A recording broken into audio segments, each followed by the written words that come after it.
Imagine this. You come home after a long day, toss your bag on the couch, and sigh. You're exhausted. Your partner looks up and asks, "Everything okay?" "Yeah, just a long day," you say. But they don't buy it. Their eyes scan your face, searching. "Are you mad at me?" "Of course not." "Are you sure?" You sigh again, this time heavier. "Yes, I'm sure." They nod, but you can see it. The shift in their eyes, the retreat, and for the rest of the night, they're quieter, a little more withdrawn, less themselves. It happens all the time. A slight change in your tone, a text you take too long to respond to, a joke you didn't even realize was off, and suddenly it's there again, that invisible wall between you. You love them, and they love you, but it feels like you're constantly reassuring them that you're not leaving. And the weight of carrying someone else's fears, it's starting to feel heavier than you expected. I'm Jordan Travers. I'm a licensed psychotherapist. And if you've ever loved someone who struggles with insecurity, you know how exhausting it can be. But you also know it's not their fault. So today, we're breaking down 3 research backed ways to help your partner feel more secure without losing yourself in the process.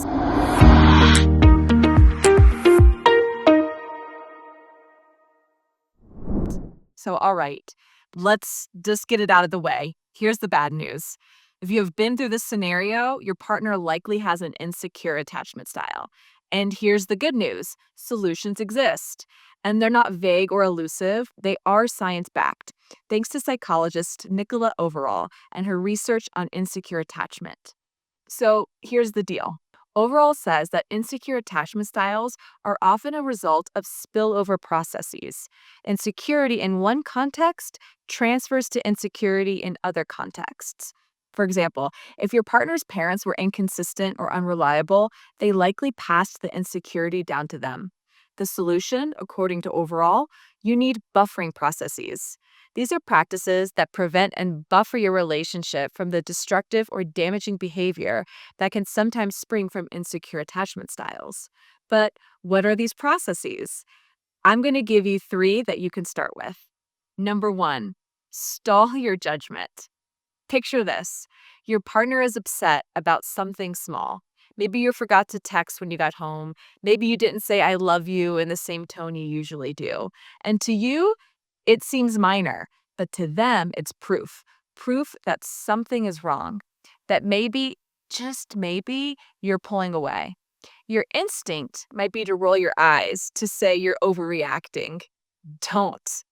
Because insecurity isn't logical, it's emotional. And dismissing it doesn't erase it, it reinforces it. So instead, try this. Instead of, "You should know I love you by now," say, "I know this made you feel uneasy. I don't want you to feel that way. What can I do differently next time?" Validation doesn't mean agreeing, it just means showing them that their feelings matter to you. And when someone feels seen, they don't have to scream for reassurance. Number 2, be consistently accountable. Insecurity thrives in the space between words and actions. If you say you'll call and you don't, if you promise you'll listen but you're scrolling through your phone, if you say they can trust you but then you lie about something small, even if it wasn't intentional, even if it wasn't a big deal, to them, it confirms every fear they've ever had. Because insecurity is always looking for evidence.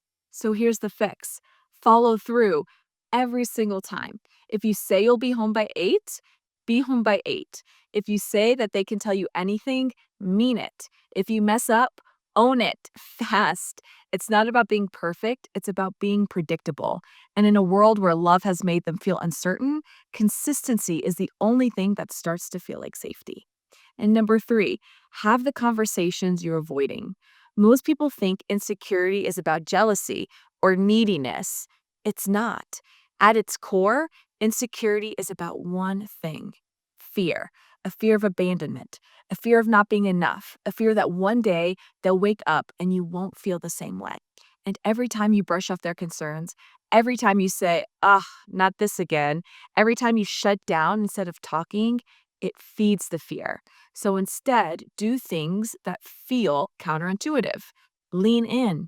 When they ask, "Do you still love me?" instead of saying, "You always ask that," say yes, and they always will. When they say, I feel like you don't care about me as much anymore, instead of saying, that's ridiculous, say, what's making you feel that way? Let's talk about it. Because the thing about insecurity is that it doesn't go away in silence. It only dissolves in the presence of proof. And your words, your reassurance, that's the proof. Here's the thing, your partner's insecurity isn't yours to fix. But if you love them, you do have the power to help. By stalling judgment, by being consistent, by talking through the fears instead of ignoring them.